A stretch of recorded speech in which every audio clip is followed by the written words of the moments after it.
All right, thank you.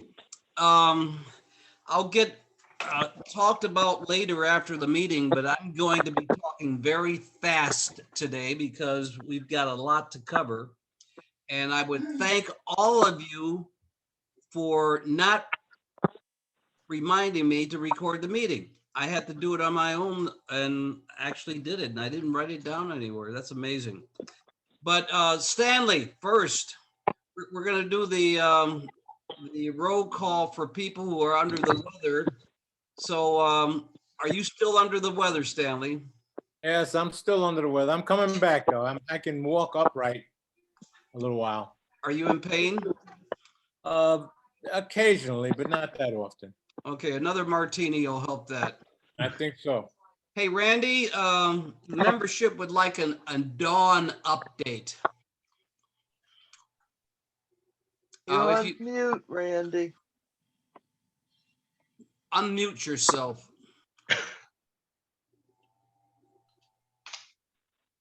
There. She's running about 101 fever for 3 or 4 days, and looks like it's an infection from the hardware that's in her back. So we're being treated with antibiotics. Hopefully that comes down after a few more days. If not, we'll see. Maybe back to the hospital, and hopefully we don't have to do any more surgery. But right now it's a little on the rough side. Thank you.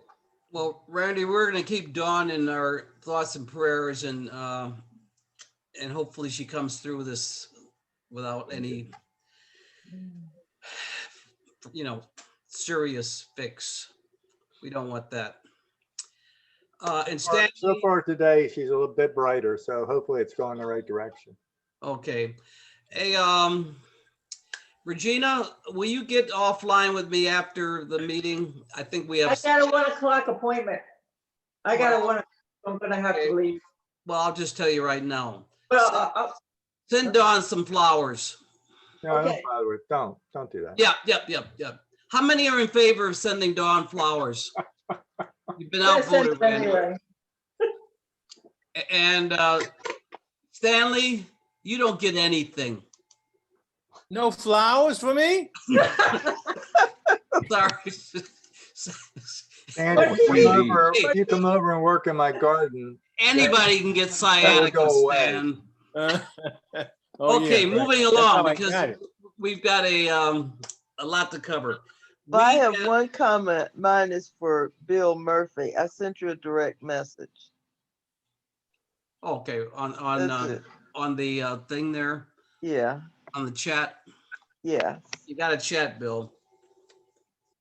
Okay, we hopefully will have a meeting soon where we can all get together because we have Paul Harris Fellow pins coming out of our ears. We have 2 new Paul Harris Fellows, Mehdi and Randy. Congratulations, Mehdi. Congratulations, Randy. A Paul Harris Fellow is a Rotarian who has contributed $1,000 to the Rotary Annual Fund. So, and the way we do that around here, Tammy, is we don't write $1,000 checks. We kind of go $25 a quarter. And before you know it, you've got $1,000. But then we have some people that really show off, like Bill Stram. Bill Stram is a Paul Harris Fellow plus 10. But we have a very special pin for Mark Clark. I wish Mark was here. Mark is a Paul Harris Fellow plus 6. Wow. Which means he's kicked in $7,000 over the years. And hopefully he'll come on, but he's probably looking after a sick patient right now. So we'll give him a break on that. So if you see Mark, congratulate him. Now, Randy, I know we want to keep it kind of short, but what do Rotarians have to do with respect to the raffle, golf cart raffle? The first 6 things are sell tickets, sell tickets, sell tickets, and 3 more sell tickets. So we get all that going, we'll be in good shape.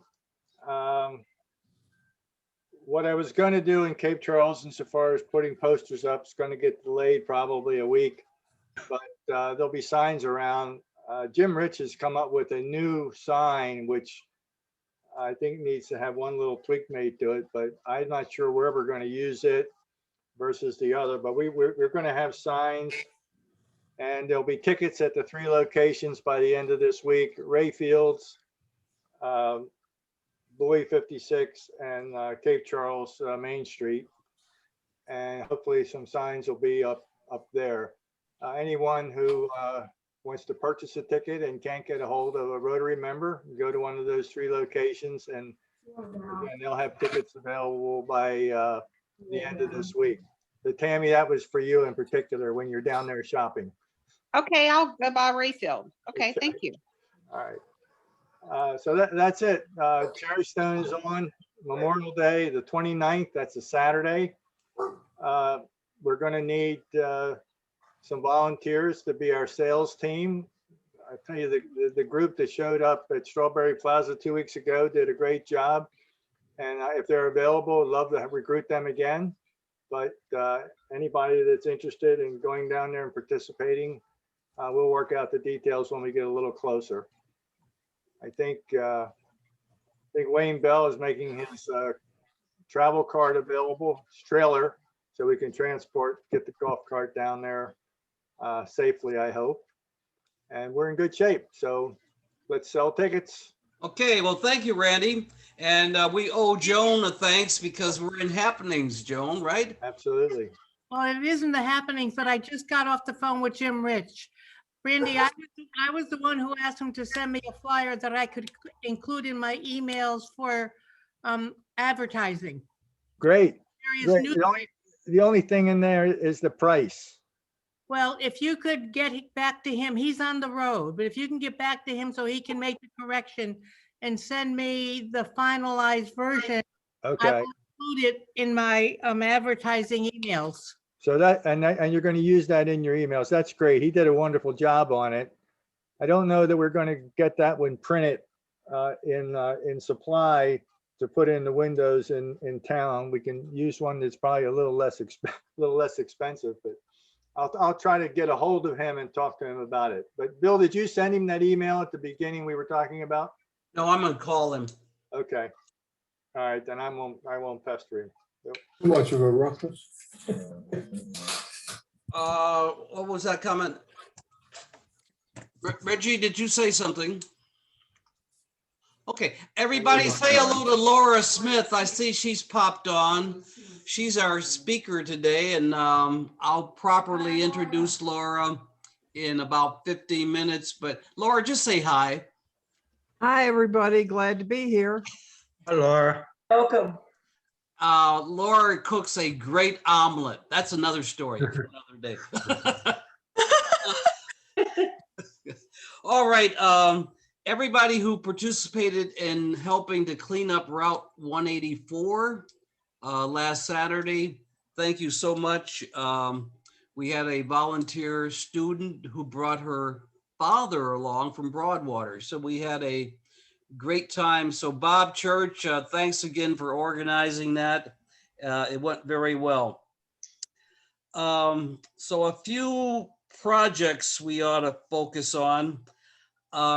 If you recall, about 2 years ago, the Eastern Shore Public Library asked the Rotary Club our Rotary Club, among other organizations, to participate in their basket raffle. And that's where organizations would put together a basket, and they would raffle these baskets. They would advertise the baskets, and people would bid on the basket, and that's a fundraiser for them. Medi put together a bucket, and Medi, did that win first or second prize? Well, I don't know what what kind of prize it won, but it got a lot of action. Yes. So A lot of It's data. second. who said something? I thought it was second. Yeah, it just missed first. It should have been first. I think we were had. I think they stuffed the ballots on us. But anyway, we've been invited to do it again. Now, I don't have the nerve to ask Medi to head that up because she is doing so much right now. Yeah. So do we have a group of volunteers? Medi would probably give you some direction, some, she could be, I'd be glad to help. Yeah. yeah, she'll be a consultant, but we need a volunteer to head it up. So who's volunteering?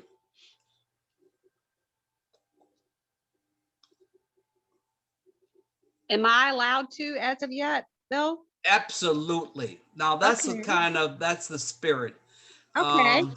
So Tammy, and by the next meeting, I think next time you show up, I'm gonna nominate you to be a Rotarian. In fact, Okay. I'm gonna do that. I'm gonna do that right now. I'm going to ask Tammy to present her that application thing. Okay. And we're gonna make Tammy a Rotarian and make her head spin. It'll happen so quickly. So, Okay. Great. Tammy, you're on. You and Medi will have to get up together on what it's all about, and I'll send you the information, and Okay. I think you'll have a lot of fun doing it. Oh, yeah, I've enjoyed doing that. Thank you. Thank I you. appreciate it. And by the way, now that Tammy has the lead, she will need some people to help her. So it's just not Tammy. So I'd be glad to help. Oh, Medi great. will help, and maybe we Yeah. can get one or two others because it's a matter of legwork, getting stuff to go in the basket. Okay, good. And I will send you a picture of Medi. Do you have a picture handy from? I could search in my file. I'll look too. I think we have a picture of it. So, Great. all right. So, Thank you. Tammy, thank you for that. You're welcome. And let's see, next. Oh, the Exmoor Club is selling barbecue. And they're selling barbecue at the town park on May 8th from 12 to 3. It's $10 a pint. They have some system set up where you can buy tickets, but I think just drive to Exmoor on the 8th and get your barbecue. So let's help Exmoor out. They've been great in helping us out. The clubs help each other out. So I will get another email out apart from this announcement to remind you to buy some barbecue from the Exmoor Club.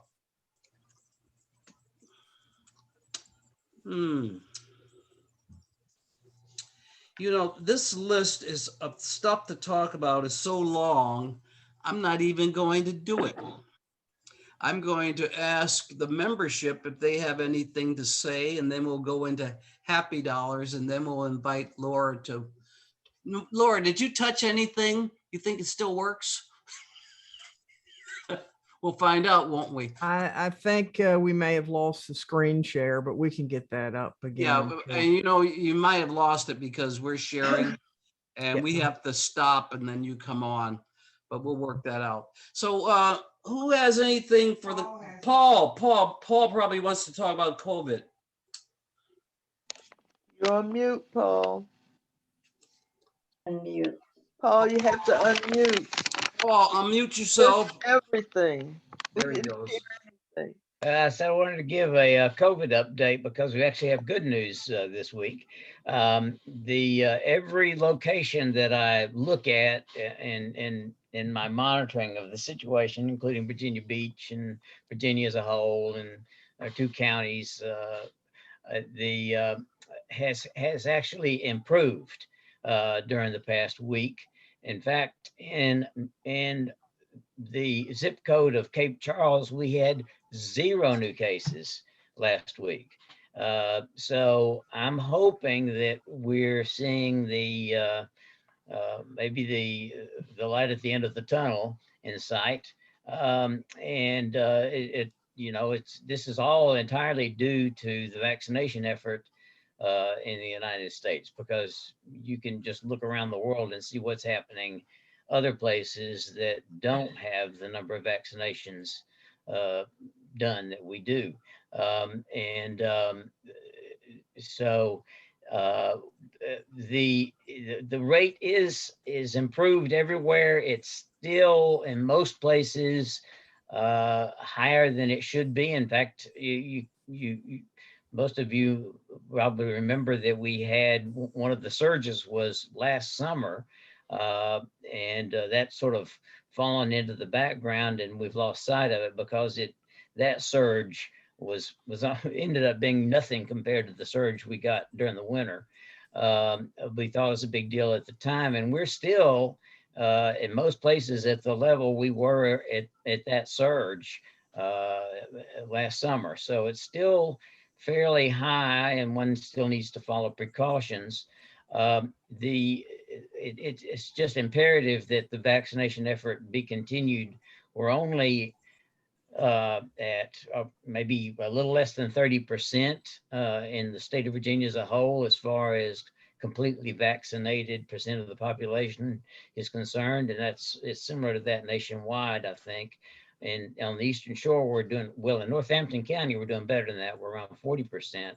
But we need 70 to 80% of the population vaccinated to achieve herd immunity. And if you know anybody that's resisting getting the vaccine, please have a heart-to-heart talk with them that they should do their patriotic duty and help out their fellow countrymen by getting the vaccine.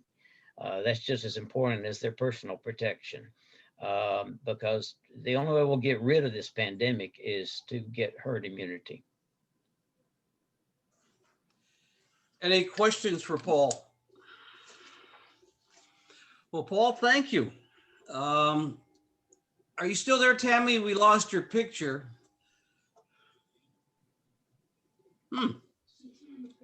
She's on mute, so if she's talking, we can't hear her. Yes, I'm here. Okay, I just wanted you to know that we're blessed that we have three docs in our club. So if you ever need free medical advice, you either go to Medi or to Paul or to Mark, who's not here. And we're supported. We even have a lawyer.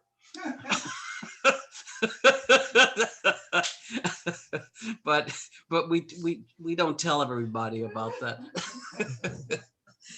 Any other comments? Sort of a has-been. You can't get him to do anything anymore. He's just busy making money. All right. Well, Diane. Bill wants to say something. I'm sorry. Hey, Bill, I don't think Walter would be embarrassed if we named him as the lawyer in the club. Do you think so, John? He's what we call a real lawyer, not me. Oh, that's right. we have another lawyer I think dropped out. So no, Rusty Gates is a lawyer. Oh, that's right. We've got 4 lawyers. Yeah, we've got lawyers coming out of our ears too. I'm assuming Paul was talking about one of them, not me. I'm thinking that way. Paul's getting old. He doesn't remember things anymore. I have to say, John gave me some advice a couple of years ago that, to my amazement, my wife listened to also, and so I'll always be grateful for that. But one thing I wanted to say, Bill, real quick, and this probably won't mean much to anybody else, but you and I were talking about it earlier. I went in Rotary Club Central, and the only goals anybody in the 3 clubs have in there that I can see are ourselves and Exmoor have the membership goals for next year in. Nothing from Anancock, and to the best that I can see in Rotary Club Central, nobody has their foundation goals in yet. Okay, so we'll work on that. That's important for our grant. Yeah. And but we've got a few days to work on that. Thank you, Bill. Yeah, that's, I told you I'd look that up. I wanted to tell you now before I forgot about it. No, I appreciate it. Sure. And please don't tell Rusty and Walter that I forgot they were retired lawyers. But I'll tell Walter tonight when I see him. okay, Diane, what do you got going there with Happy dollars. Hey, it's happy dollars. Now, what are we happy about? If you aren't happy today with all this sunshine and warm weather and COVID numbers going down and having family members who have done a variety of things. There's Reggie, he's happy. Yes, our oldest granddaughter got a new executive position at the Duke Medical Center and moved to North Carolina 3 weeks ago. So they are going to be like 5 hours, 4.5, 5 hours from us now instead of in Jacksonville, which is a lot longer distance. So I'm excited and happy about that. $10. Whoa, $10. Now, a single happy dollar will work. Alan? Alan, you're on mute. You're still on mute, Alan. I can tell you what it is. Alan. There we go. There we go. Okay. Two happy dollars here. One of our son and daughter-in-law are here from Richmond. They're here until Thursday. He's a pastor there at Crestwood Presbyterian, and he's spending a few days here with us. And so we're enjoying his presence. Secondly, the YMCA is right now running, in fact, that's where my wife Sini is. They're running on tours up there, and there's an upcoming ribbon cutting for the YMCA. So I just want to put everybody on alert because many of us are participating in that. Thank you, Alan. John, I think you had your hand up. I'm gonna say $10 to add to Alan's. Just I already mentioned the YMCA, and I really will be, excuse me, contacting some of you who have not donated. Hopefully you'll do that. The other thing is I went to a semifinal football playoff last week down near Roanoke. Sheila's one of her nephews played. They won 24-22 after leading 24-0 at halftime. They play the championship this week at James City County, and what essentially is a home game for Lafayette High School. And among the notable alumni from Lafayette, a lot of athletes, Bruce Hornsby. So if we sing, we're going to lose. They also had Lawrence Taylor. Some of you guys might remember who he was. I'm hoping he hasn't gotten any grandkids or sons or daughters that are playing for Lafayette. But anyway, we're going over a lot closer to go to Williamsburg to a game this Saturday for the state playoff. They play at a school called Lafayette, and it's Lord Botetourt, which is the name of the school that he plays for. So wish them luck. They're going to need it. Hey, John, thank you for $10 that. for each. You know, Jackie should throw in because you always make her laugh. Hang on, let me, John, did you say $10 each or $10 for both? Each. $20. So $20? Yep. Okay. And I'll give another chance if Jackie will hit Bill with a hammer. I know, don't say anything like that. Where's the hammer? We'll have to call Paul out of retirement. Yeah. Look, I've got a $5 betting on the come happy dollar and another $5 betting on the come happy dollars for Dawn and for Stan. So next week we'll be talking about how happy we are that Dawn and Stan are doing better. So Stanley, you just are you stretching? Every day. There you go. Any other happy dollars? Randy does, and then Joan.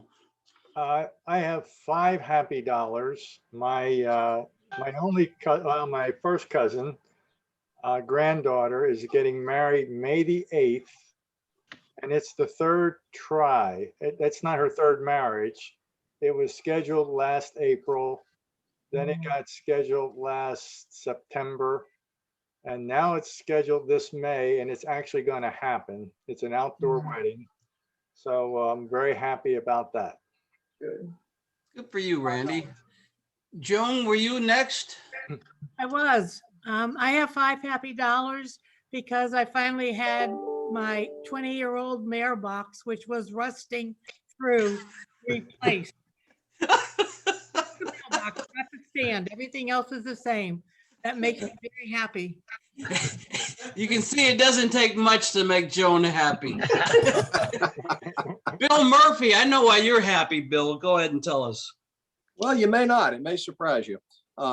Actually, I've got 10 happy dollars. First, for two things. I've got $5 for Paul for being sort of our own Eastern Shore Dr. Fauci for the last year, going on year and a half, and keeping us straight and putting out all those good reports. I'm very happy about that. It's been real beneficial. And the other $5 I have is I'm happy about you, Bill.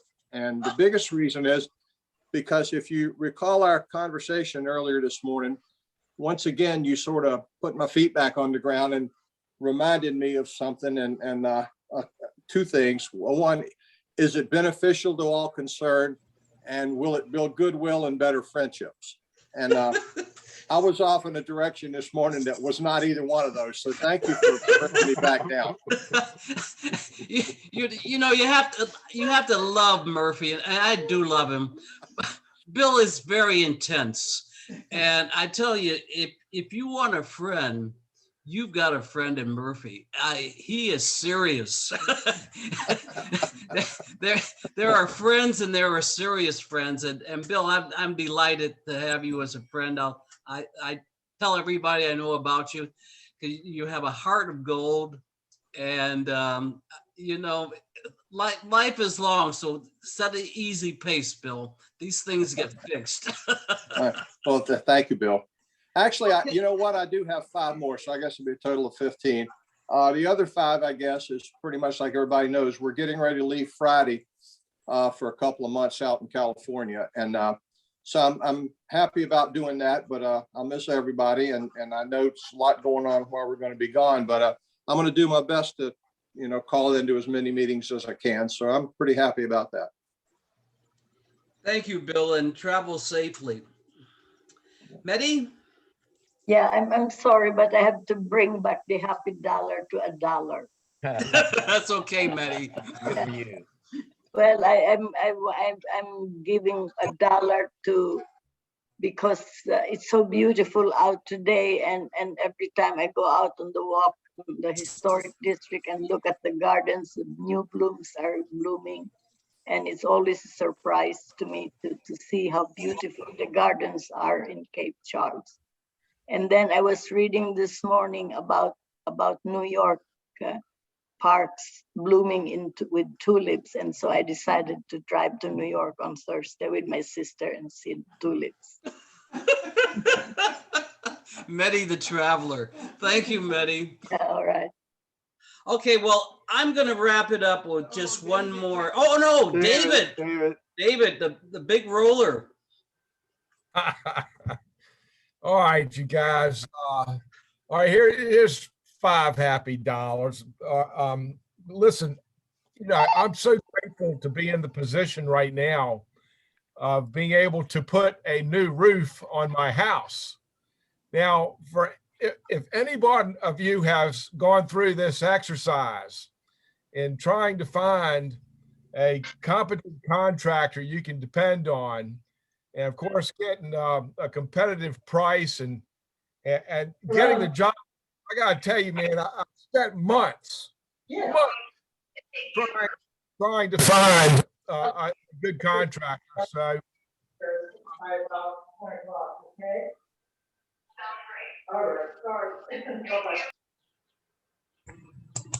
Can you all hear me? Yeah, go ahead. She's muted. Well, anyway, I've run into a family, Julio Chavez and his wife, and it's a family that's lived here on the Eastern Shore for 20 years. You know, they immigrated here, and I got to tell you, I'm so happy to know them and to have, you know, their dedication to tackling this incredibly hard job.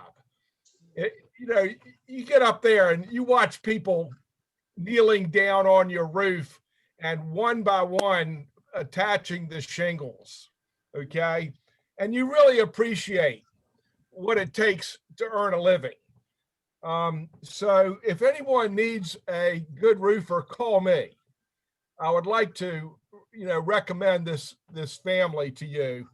And so I'm so happy that I'm blessed to have, you know, the money to do it, but also to have this family taking care of it. And they're up here right now on the roof, going to town, and they're doing exactly what they said they would do on the time that they would do it. And anyway, thank you for letting me express this to you guys. I appreciate it. Thank you, David. Thank you so much. Okay, then we'll wrap up Happy Dollars, and I will introduce Laura Smith to you. Laura and I met this morning electronically on Zoom, and she has a very interesting historical presentation about Cape Charles. I won't give it away, but Laura, before you do your presentation and discussion, and you can go as long as you like, we ran a little long, but we had fun today.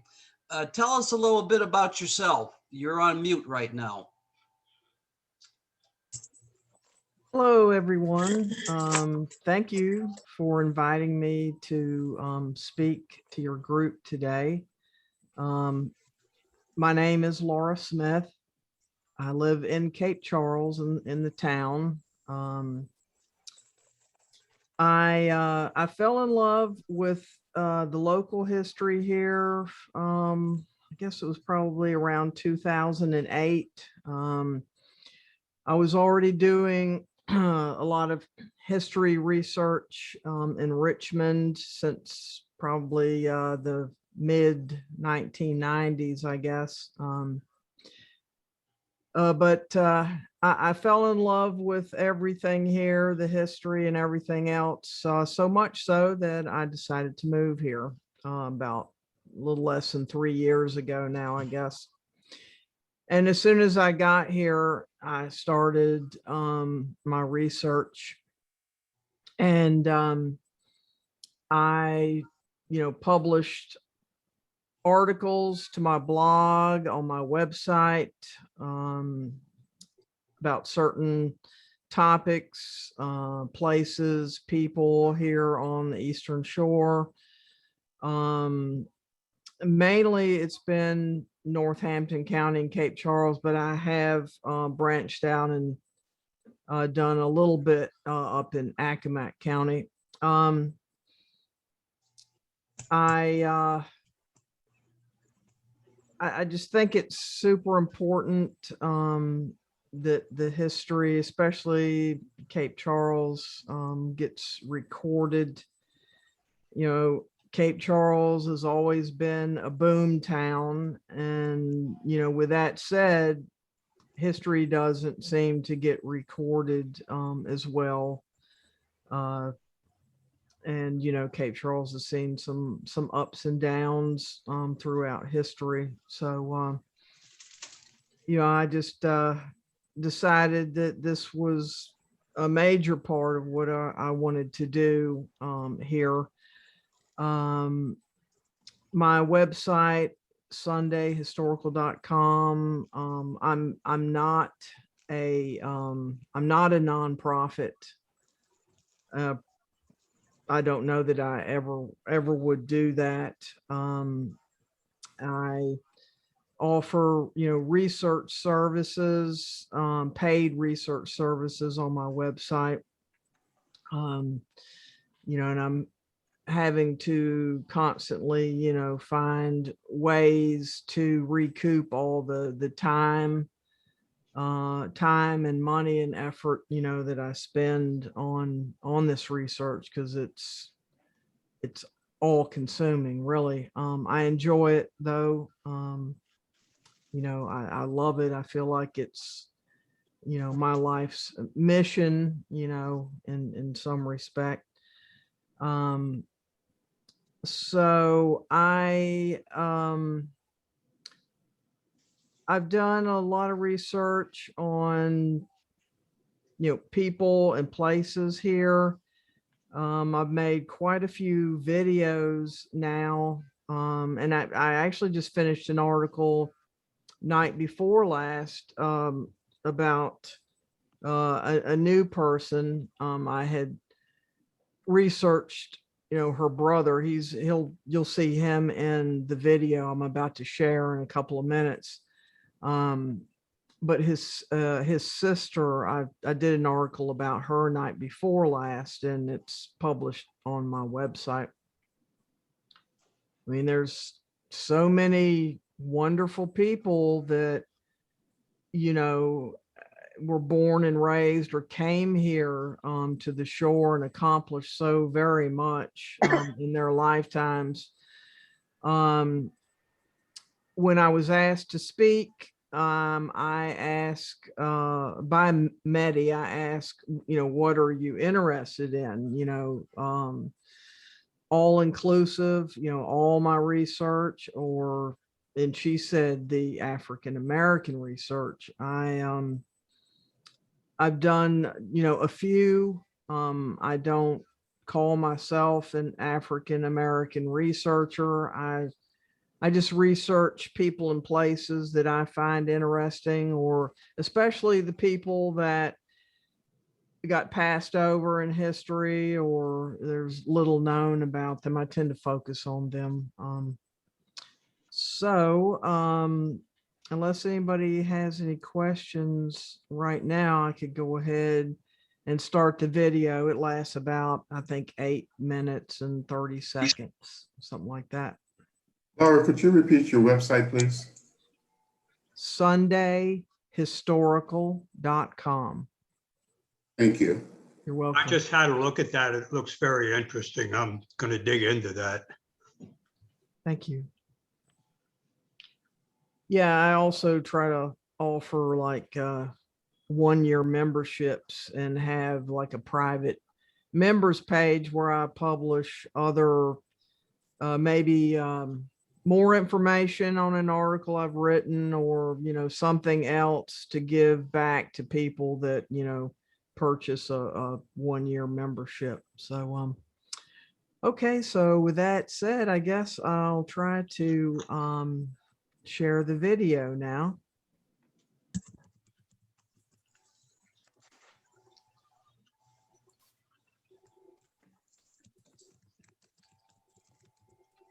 And I may, I may stop the video or make comments during it, because I basically, it has captions with some video clips with me speaking. So I may, interject and add something just for clarification. So, okay, here we go. Okay, Laura, will you go full screen?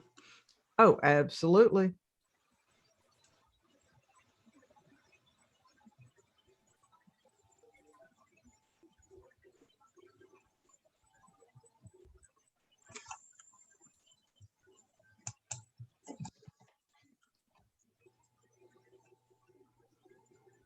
Can everybody hear this? Yeah, we're not getting sound yet, but I think it comes, when we were practicing.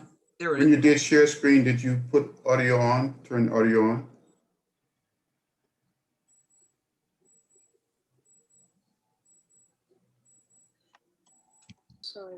I think you're gonna need to stop the share so you can click the audio. Right. So stop the share. I thought I heard it though. It's not loud. Yeah, hang on a second. Yeah, if you click that big red button that says stop share.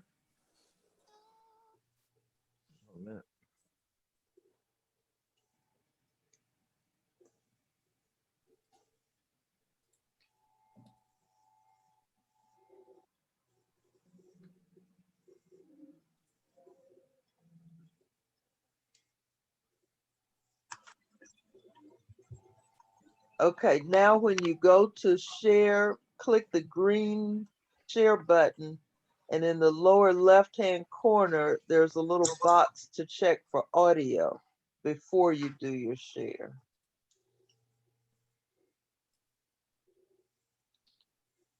Okay, hopefully that will work now.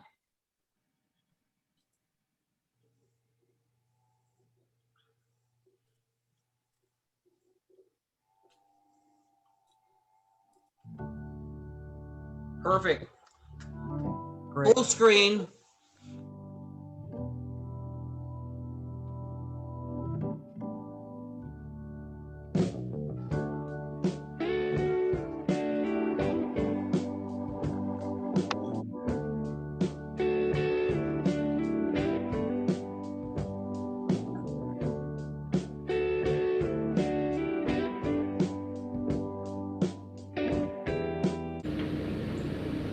This is the site of Laura Lewis's saloon and pool parlor at the corner of Mason Avenue and Peach Street. This is all that's left now is the concrete pad showing the corner entrance.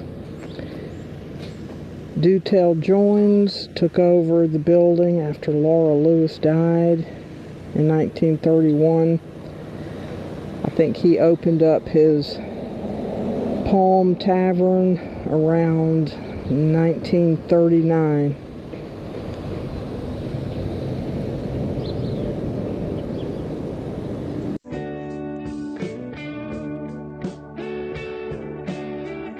Okay, so Laura Lewis and her husband had a business on the Norfolk Harbor on the waterfront. It was a dance house. A restaurant, dance house. And so when her husband passed away and they closed down the dance houses, I think around 1884. So she came here in 1885 and bought the corner lot. Had her building built right away and was in business by November of 1886. And there's her business there on the map on the right-hand side.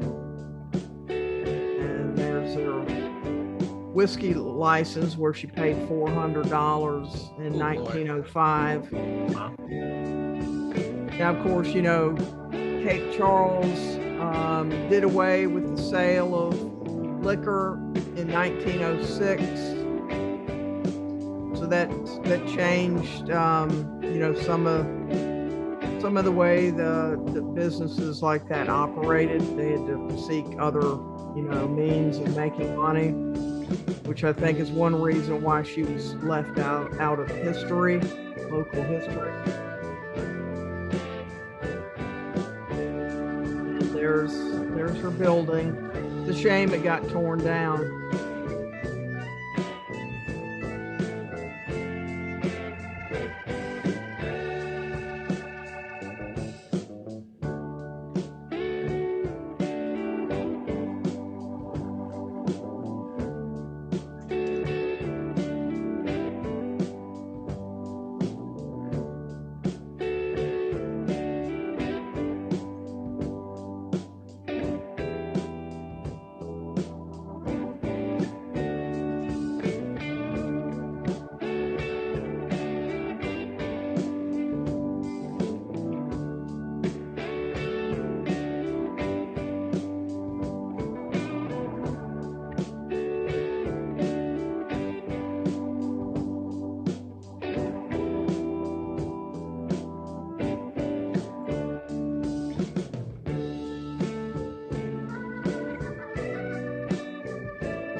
Of course, Mr. Jefferson came here. Here in this vacant field, next to the house on the left, is the site of the T.D. Jefferson General Store, which operated from about, I think, 1886 to the 1970s. It was definitely an African-American landmark. Not sure why it wasn't preserved, but there was, you know, a lot of decay and, you know, hard times during the 70s. So he came here from Amelia, Virginia to work on the railroad, but he was a very small man and he couldn't withstand, you know, that kind of hard work. So him and his cousin opened the store, but then he soon bought his cousin out because his cousin wanted to sell wine and beer, and Mr. Jefferson didn't want any parts of that. So, and he was instrumental in starting education in Cape Charles for African Americans. He really did a lot for his community overall. This is his son who ran the store after his death. Most people remember him. They kind of don't remember Taylor Jefferson.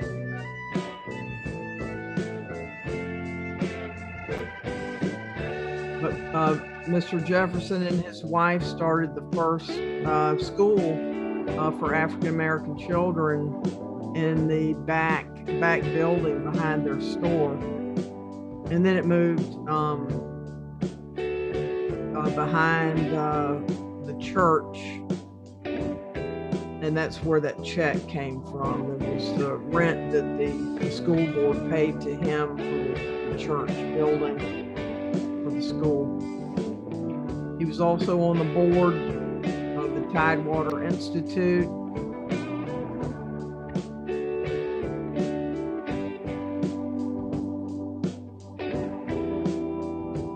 Which was a very important African-American boarding school from about 1903 till shortly after the Depression. It didn't survive too long after the Depression.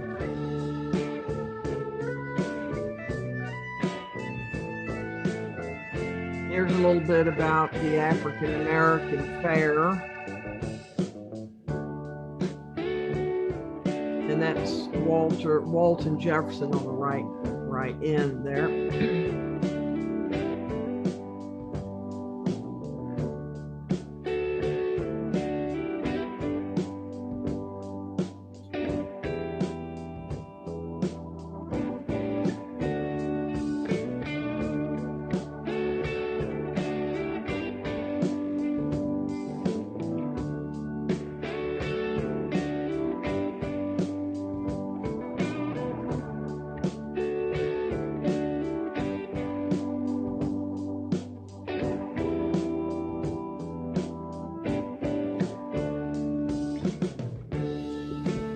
These are the remaining buildings of the Central Northampton County Agricultural Industrial Fair at Weirwood, Virginia.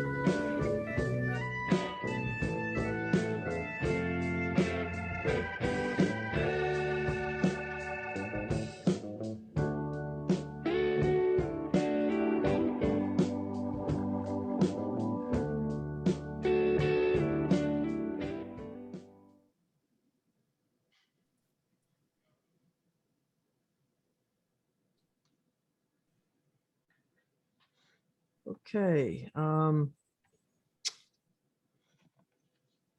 have several, well, a couple of other videos on my website as well. I try to share my blog articles and some videos on my Facebook page, which is, you know, Sunday Historical. I also work some for the Cape Charles Historical Society as an archivist, and I create some of the exhibits there. I did an exhibit on the TD Jefferson store towards the end of the season. It's a shame, with COVID, I don't think many people got to see that exhibit because it was only open from about September until the museum closed at the end of November of last year. So that's that one has ended.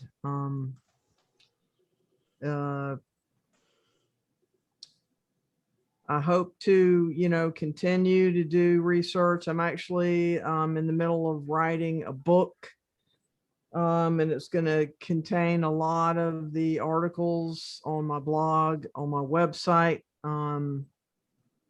It'll be like a coffee table, size book.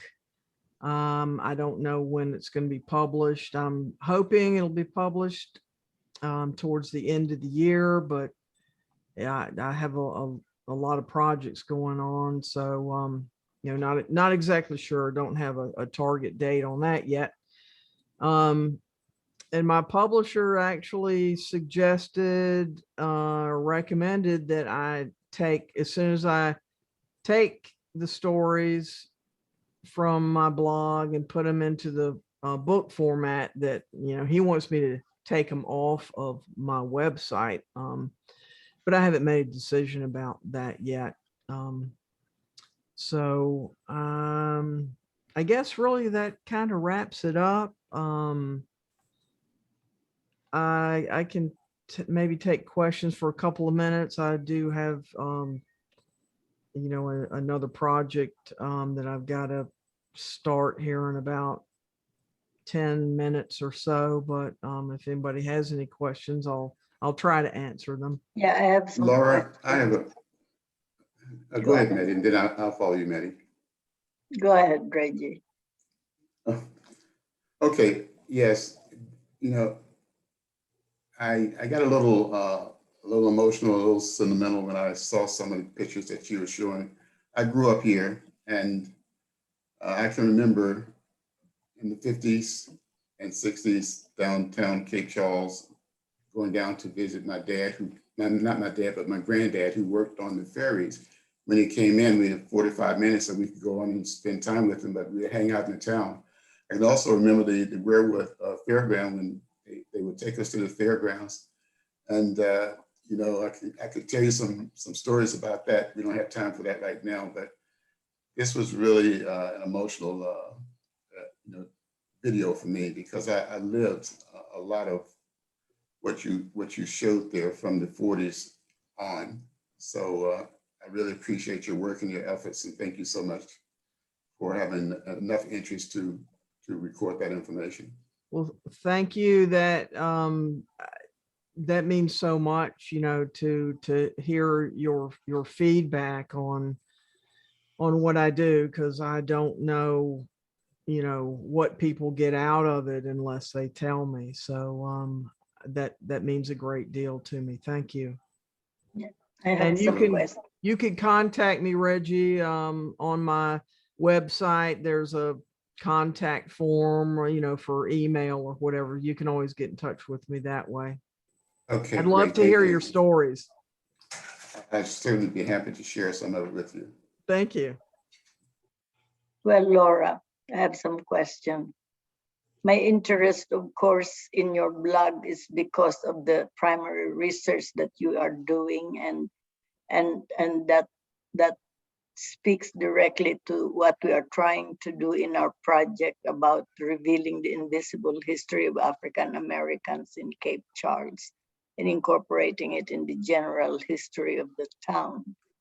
Now, of course, the focus of our historical research would be along the identifying what life is for African Americans here in order to complete this story of the development of Cape Charles. Now, when you did your primary research on Jefferson, on Taylor Jefferson, for example, did you speak with those family members? I did not personally. I have watched, there are some oral histories available at the Cape Charles Historical Society. I have, you know, a lot of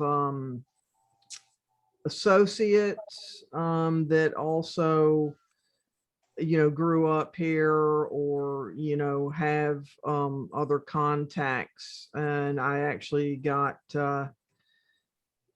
one of them to speak to his great granddaughter.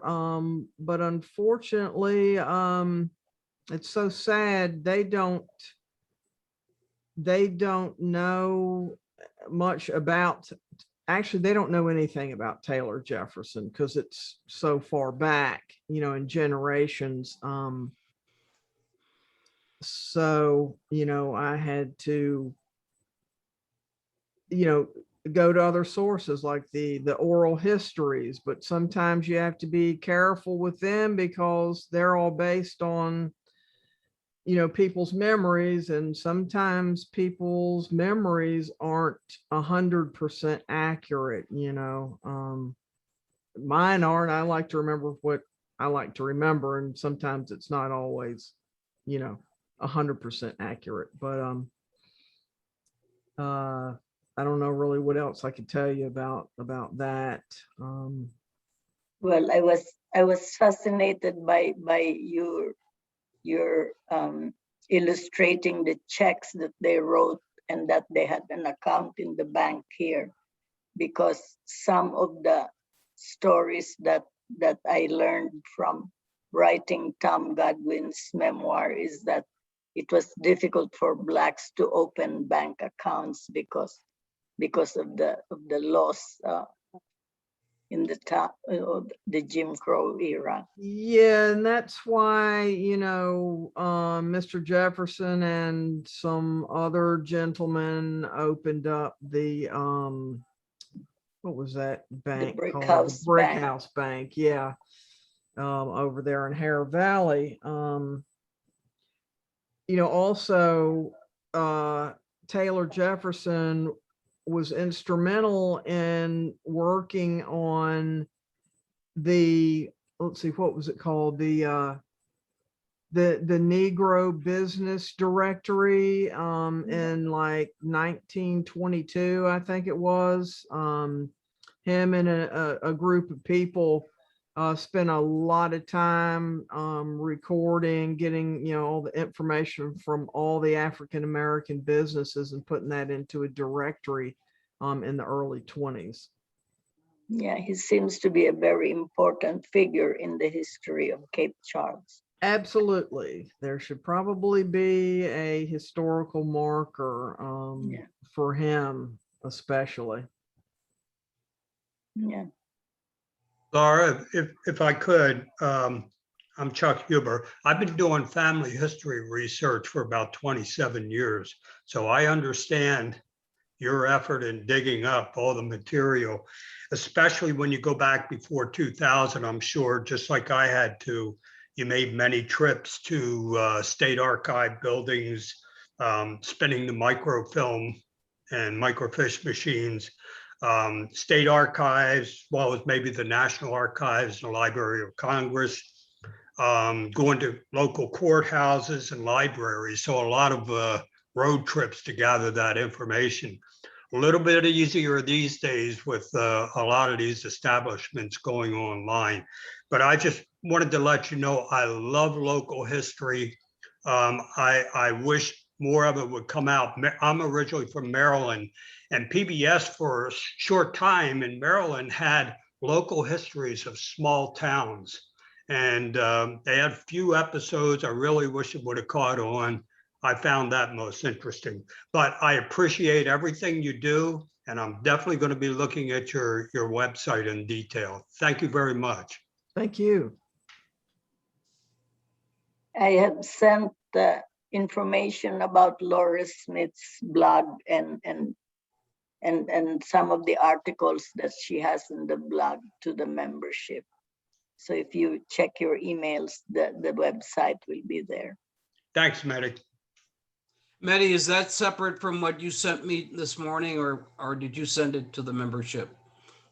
Well, that's the one that I sent you. Okay, well, I'll the forward that general membership. to everybody. Yeah. Laura, thank you so much for joining us, and thank you for what you do for our community. There are some guests that we like to stay in touch with and invite back, so you're welcome. And when you think you're at another milestone in your research and you'd like to share it with us, we'd welcome you back. Well, thank you. I would be glad to. Thank you so much. Thank you very much, It's been a Laura. pleasure. Yeah. All right, and now will you stop your share if you haven't? Yeah. Right, she's not on share. Okay, well, Diane, with regard to what we think, say, and do, 1, is it the truth? 2, is it fair to all concerned? 3, will it build goodwill and better friendship? 4, will it be beneficial to all concerned?